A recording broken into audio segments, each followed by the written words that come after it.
सर्वप्रथम बाएं गुंबद पर एक और फिर दो नवयुवकों को देखा गया। एक युवक ने गुंबज के कमल दलों को तोड़ना प्रारंभ किया और दूसरे ने ध्वजा फहराई। पहला युवक दोनों हाथों को उठाकर विजय उद्घोष करता सा प्रतीत हुआ। आयोजकों को लगा कि ये 30 अक्टूबर 1990 को हुई घटना की पुनरावृत्ति मात्र है। मंच से प्रार्थना की गई कि कोई भी कारसेवक अनुशासन न तोड़े और जो लोग गुंबद के ऊपर हैं वो नीचे उतर आए। लेकिन एक के बाद एक युवक विवादित ढांचे के गुंबदों पर चढ़ते दिखाई दिए। संघ के कार्यकर्ता भी विफल रहे इस जन उन्माद को रोकने में।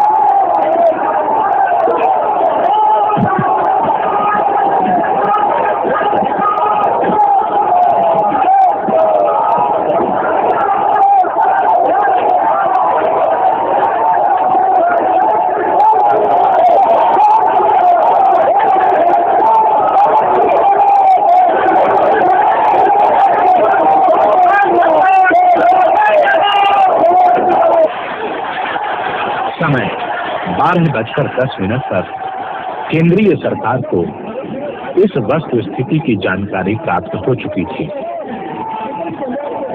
आक्रोश और उन्माद से भरी भीड़ के सामने प्रादेशिक सरकार द्वारा की गई पुलिस व्यवस्था असमर्थ सिद्ध हो रही थी।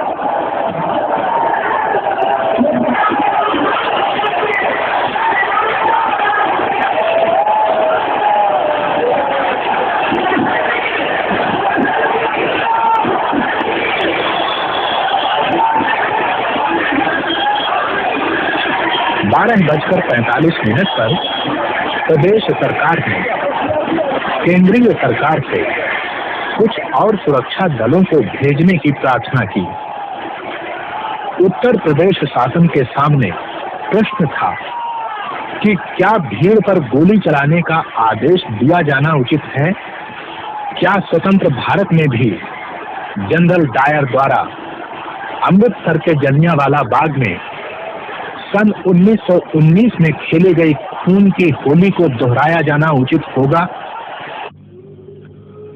एक तरफ थी ऐसी कानून व्यवस्था जिसका मानो देश की करोड़ों जनता की भावनाओं से कोई सरोकार न हो, तथा दूसरी तरफ थी सदियों से दबाई जाती रही देशवासियों की भावनाएं, जो अब एक नया ज्वार बनकर उमड़ पड़ी थी। और आखिर भारतीय जनता पार्टी की सरकार को प्रदेश की जनता ने श्री राम मंदिर पुनर्निर्माण का जनादेश पालन करने के लिए ही तो चुना था। एक तरफ था उत्तर प्रदेश के मुख्यमंत्री माननीय श्री कल्याण सिंह तथा भारतीय जनता पार्टी के वरिष्ठ नेता श्रीमंत राजमाता विजया राजे सिंधिया और सांसद स्वामी चिन्मयानंद महाराज आदि द्वारा सुप्रीम कोर्ट को दिए गए कानून पालन के प्रति प्रतिबद्धता के आश्वासन पत्र, जिनमें उनके मंतव्यों तथा निर्णयों की स्पष्ट अभिव्यक्ति थी कि भारतीय जनता पार्टी श्री राम मंदिर के पुनर्निर्माण के लक्ष्य को कानूनी एवं संवैधानिक मार्ग पर चलकर ही प्राप्त करना चाहती है।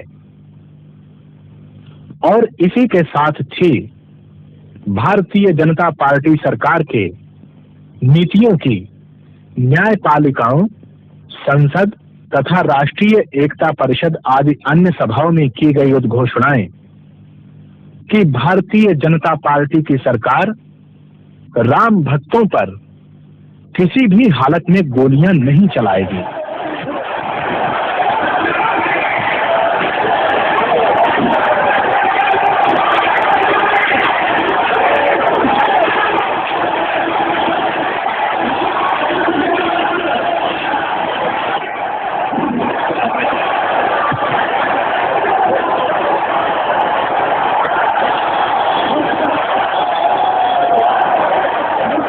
सदियों से संचित हिंदू जनमानस के आक्रोश के इस विस्फोट को भला कौन सी राजकीय शक्ति रोकने में समर्थ हो सकती थी?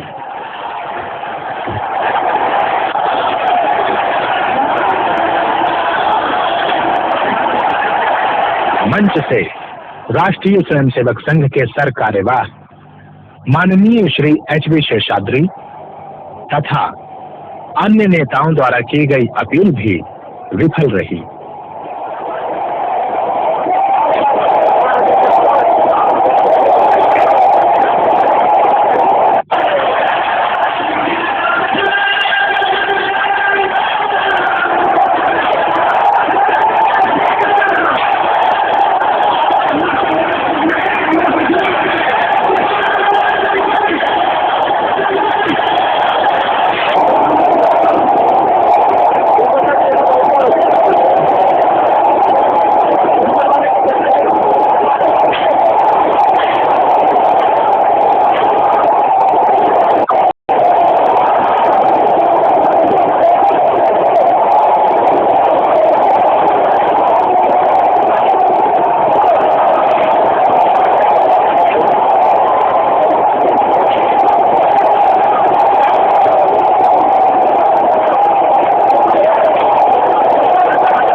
लोगों की भावनाओं का जब लगातार राज्य सत्ता द्वारा अनादर होता है तो अपमान की आग अचानक इसी प्रकार विप्लव बनकर फूट पड़ती है।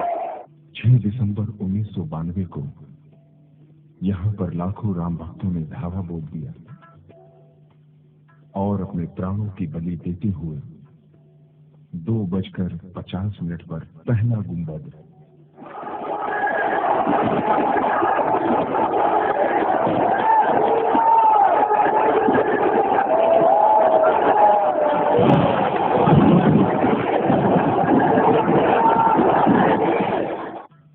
और 4:45 पर आखिरी गुंबद तोड़ दिया। उत्तर प्रदेश के अभूतपूर्व मुख्यमंत्री माननीय श्री कल्याण सिंह जी ने सारी घटना की जिम्मेदारी अपने ऊपर ले ली और सत्ता को तिलांजलि दे दी।